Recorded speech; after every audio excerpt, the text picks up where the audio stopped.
Dr. Christian's office, Judy Price speaking. Well, hello there, Willie. How's my favorite Boy Scout? Want me to settle an argument about sunburn? Okay, Willie, what's the problem? The Vaseline Program, the only show in radio where the audience writes the scripts. Tonight's play is one of those which received a special award of $500. It is called Two Loves Had Marian. The authors are Tom Taggart and Ashley Buck. Jean Hersholt is starred as Dr. Christian, with Janet Waldo playing Judy Price. I see. Well, there's no argument to it, Willie. You're absolutely right. Sunburn is a burn. And you learned in your first aid course that doctors everywhere now accept petroleum jelly as an effective surface treatment for burns. Sure, Vaseline Petroleum Jelly is the world's leading brand. And you know something else? Vaseline Petroleum Jelly makes a painful sunburn feel better. All right, here's why. Vaseline Petroleum Jelly cools that touchy, parched skin, helps supplement natural skin oils dried out by hot sun. Furthermore, Vaseline Petroleum Jelly forms a protective film that guards against infection when the skin blisters. Helps to promote healing. Oh, that's really the most important part, Willie. So take plenty of Vaseline Petroleum Jelly on your outing tomorrow, and if any of the kids get sunburned, you know. Oh, that's all right. Glad to help. And say, better make sure there's a supply of Vaseline Petroleum Jelly in the medicine cabinet at home. It's the approved first aid for minor household burns. Have a nice holiday, Willie. Goodbye.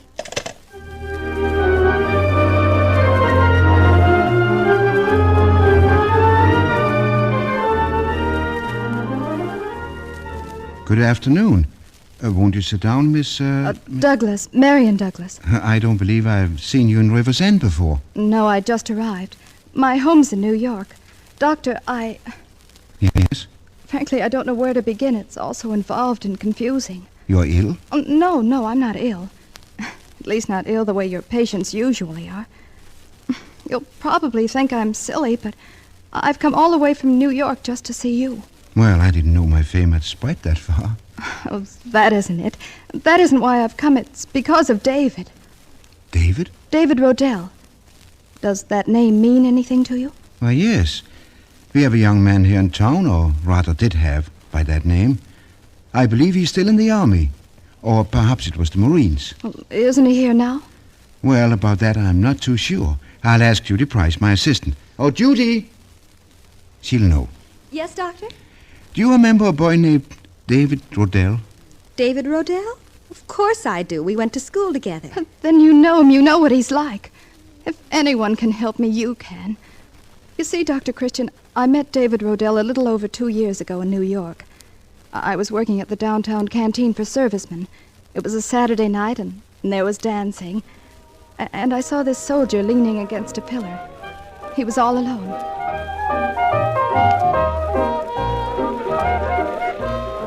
Hello, Corporal. Hello. Not dancing?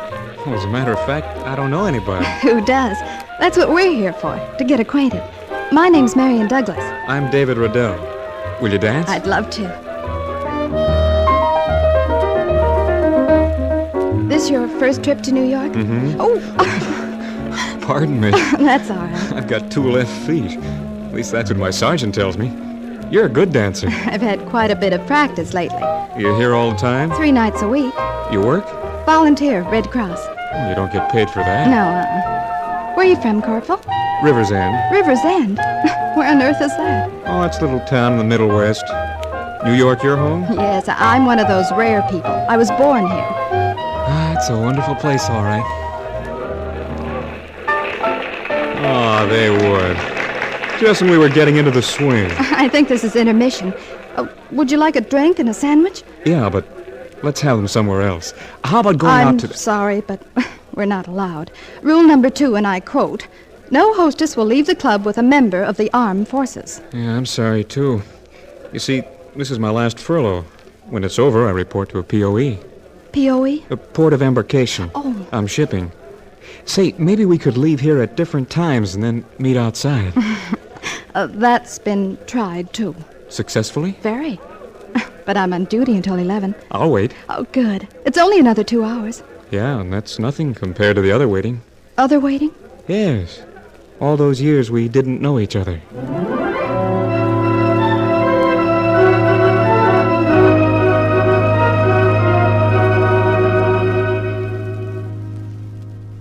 That was how I met him, the way thousands of people meet. I know people laugh at love at first sight, but that's how it was with us.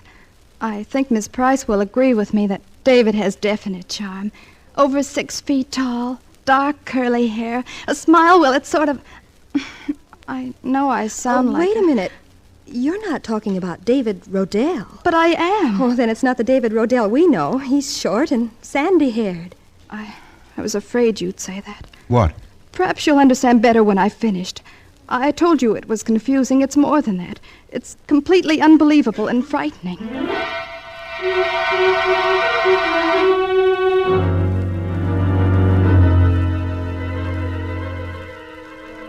His furlough was for 10 days. I'd met him on the 3rd, so we really only had a week together. Did you ever try to crowd a whole lifetime into just a week? Well, we did. One day we were sitting on a bench in the park, watching 2 butterflies.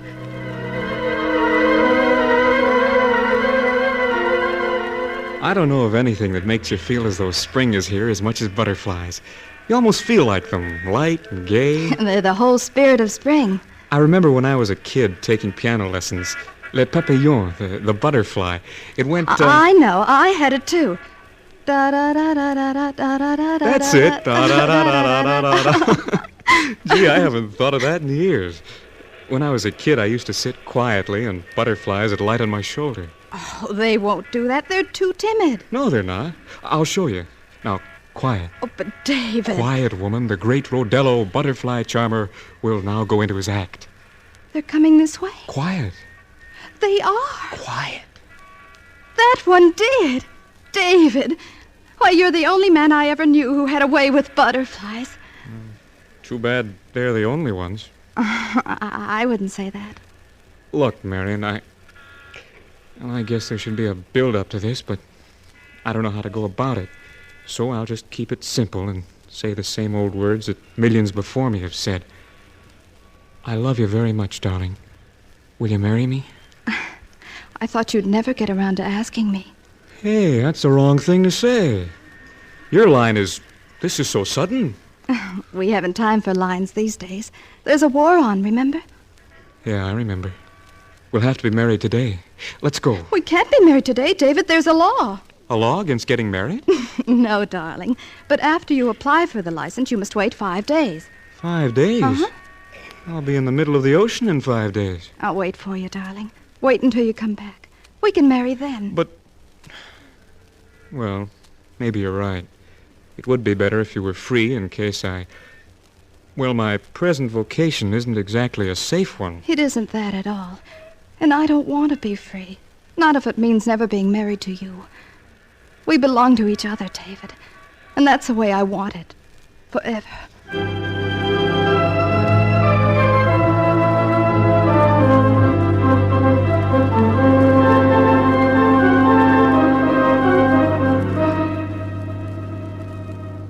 We didn't get married. David left the following morning. We wrote each other regularly. Finally, I knew he was somewhere in the Pacific area. I used to dream of him every night. I know it sounds foolish, but in those dreams he was like a defending angel with wings. Every letter he wrote was as beautiful and tender as that day in the park with the butterflies. Of course, I lived in constant fear. I subscribed to the River's End paper and watched its casualty lists. That was how I learned about you, Doctor. When VJ Day came, David had more than enough points to bring him home. We decided to live in New York, and I was lucky enough to find a small apartment. The day he was due to arrive, I moved to the new apartment and told Mother when he phoned to send him there. You can imagine how impatient I was waiting for the bell to ring. Dave. Darling, Oh. Marian. Who are you? Who am I? Darling, don't tease me. Who are you? Why, I'm the bad, bad wolf come to eat up Little Red Riding Hood. Watch me wiggle my ears. What do you want? Marian, what's the matter? Have you a message for me from David? A message? Marian, I'm David. Can he... You're who? I'm David Rodell. The man you're going to marry. You're not David Rodell. I never saw you before in my life. Well, then, who am I? It's some trick, a joke. Marian, what's the matter? I'm David. Don't you know me? I couldn't have changed that much. No, you certainly couldn't. He was 6'1" with dark, curly hair. But, Marian, I'm David Rodell. Get out of here. Whatever it is, it's not funny. Get out. Of course. But listen to me. Get out. You're not my David. You're an imposter. Get out.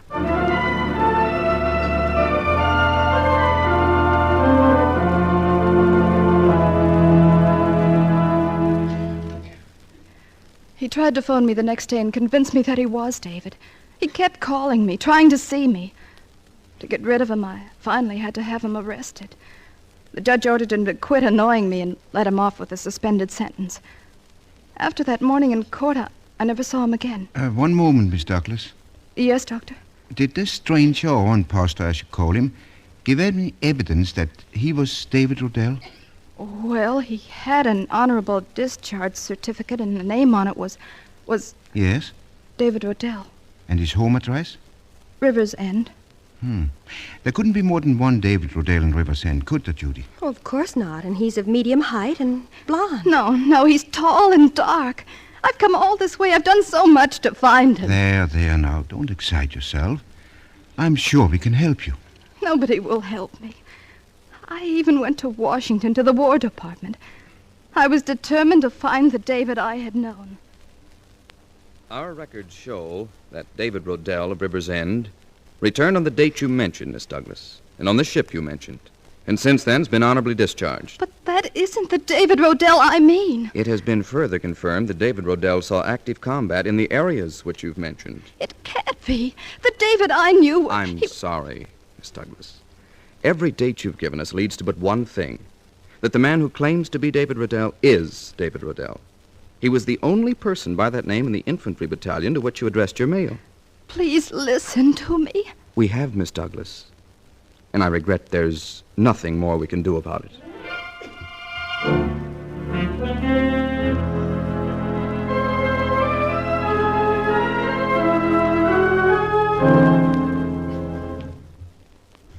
Well, if the War Department investigated, I don't know what we...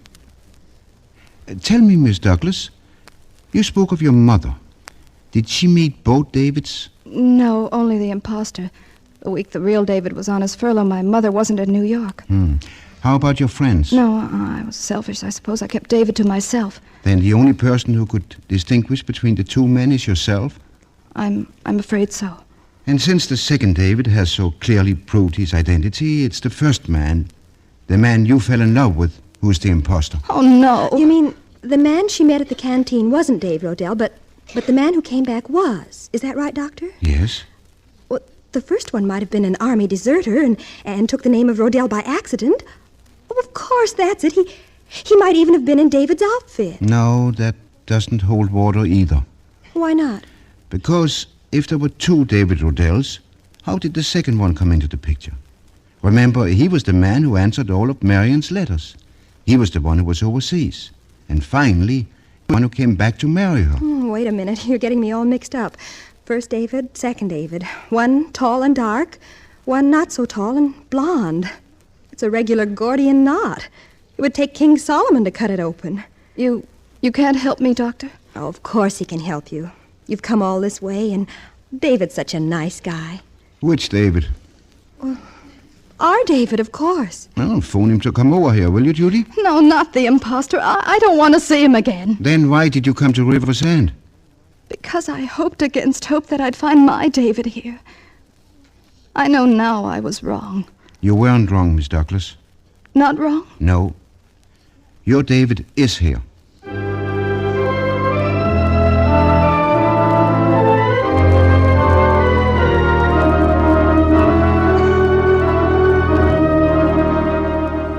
Dr. Christian, this is Lieutenant Rodell. Oh, Lieutenant.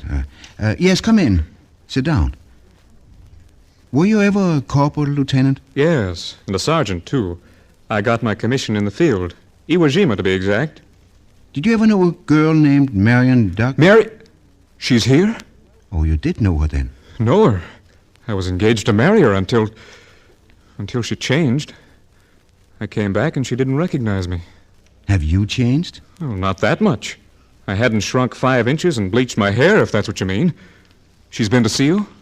Yes, trying to find her, David. But I'm he. Doesn't she understand that? What's the matter with her, Doctor? Has she lost her mind? When you went overseas, she started to worry. You were Marian's hero. She gradually idolized you, built you up in her mind into the personification of all heroes of romance. Well, tall, dark, handsome, brave, curly hair, a winning smile. Sort of idol worship, huh? Exactly. Well, you became Sir Galahad in shining armor. And when you came back, well... 5'8", a towhead, 145 pounds. Must have been quite a shock. It was such a shock that, well, you can see what he did. Now she won't even believe the evidence of the legal authorities. She sought help from the wrong sources. Almost any medical man would have recognized that... But what can we do to make her realize I'm the man she fell in love with? Wish I knew. Well, isn't there any cure for such cases? Well, sometimes there is. You see, to Marian, you're 2 men. Sort of a Dr. Jekyll and Mr. Hyde. That's it. The man of goodness, whom she idolized, and the man of evil, who is trying to take his place. If we could only tie the 2 men together. Well, there must be something that would make you 2 men one. Sir Galahad with shining wings. Shining armor. What? You said Sir Galahad with shining wings. You meant with shining armor. Shining wings? That's it, Judy. That's it.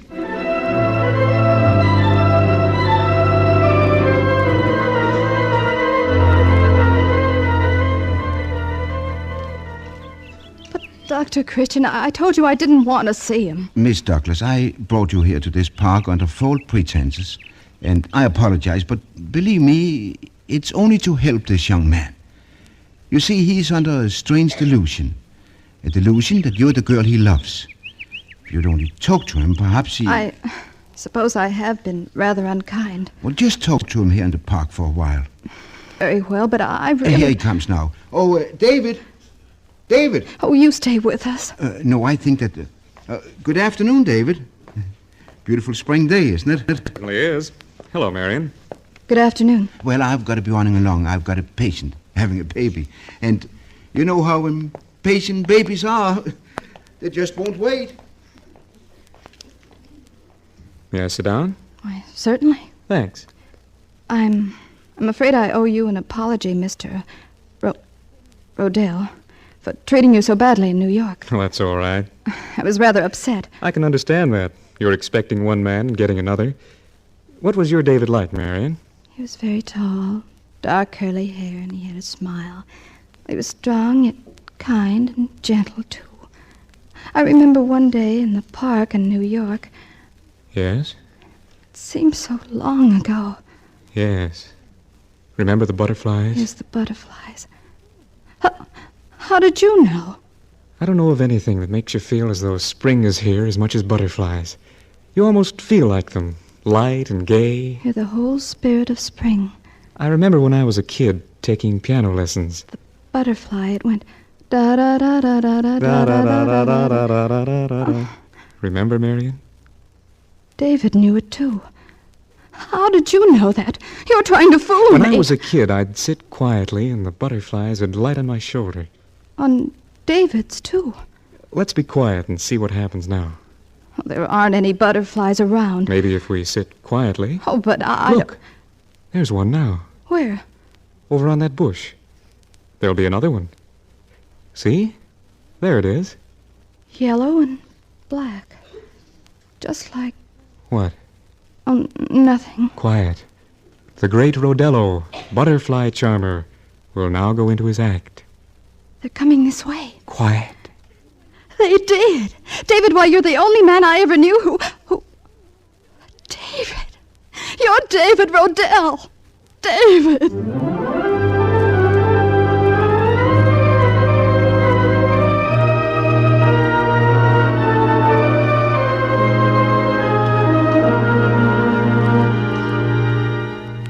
You needn't sit there looking so smug. Have they gone? They were married this morning, and you had nothing to do with it. It was the butterflies. Oh, that's right, Judy. It was the butterflies. Lovely creatures. Of course, you arranged for them to meet in the park, but you certainly couldn't predict there'd be butterflies or that they'd light on his shoulder. Of course not, Judy. That was just Mother Nature. She wanted to help Marian, too. What made you think butterflies would turn the trick? Judy, you're a woman. And what's the biggest moment in a woman's life? I suppose her wedding day? No, the moment the man she loves asks her to marry him. Marian Douglas' moment was all mixed up with butterflies. I just thought we'd recreate the moment.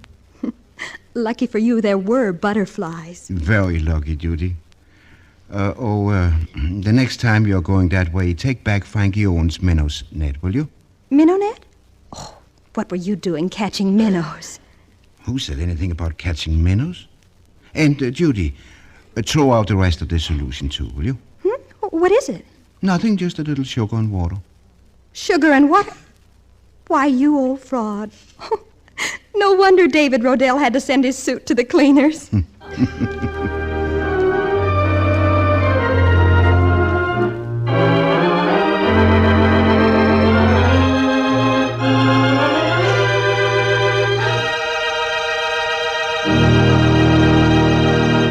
And the curtain comes down on the $500 Dr. Christian prize play, Two Loves Had Marian, with our star Jean Hersholt waiting to greet you.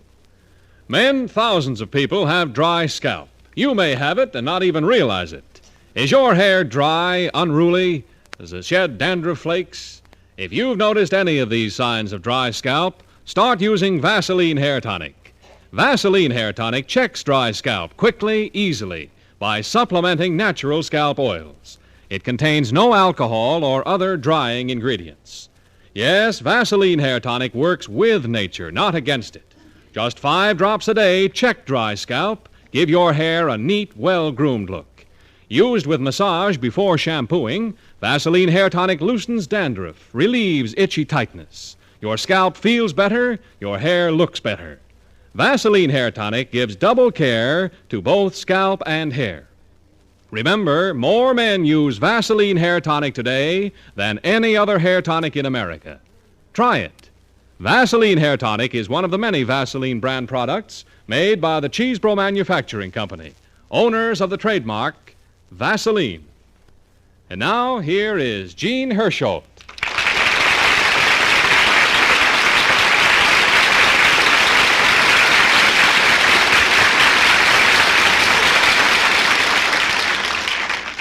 Thank you very much.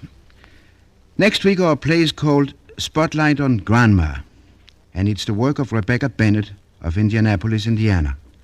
We invite you all to join us again for the Vaseline program next Wednesday evening. And until then, I'll say good night. Hard work, whether gardening, housework, or handling chemicals and dyes, often makes hands red and sore. Protect hands with Vaseline Petroleum Jelly. Before work, smooth on Vaseline Petroleum Jelly to guard against ground-in grime. After washing up, apply again lightly to soothe and heal. For hand comfort, Vaseline Petroleum Jelly.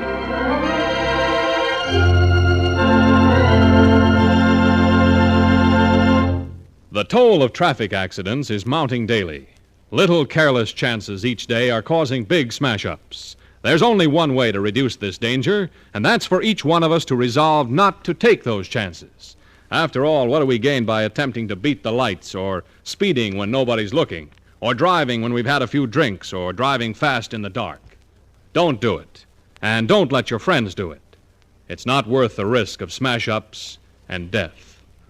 Art Gilmore speaking. This is CBS, the Columbia Broadcasting System.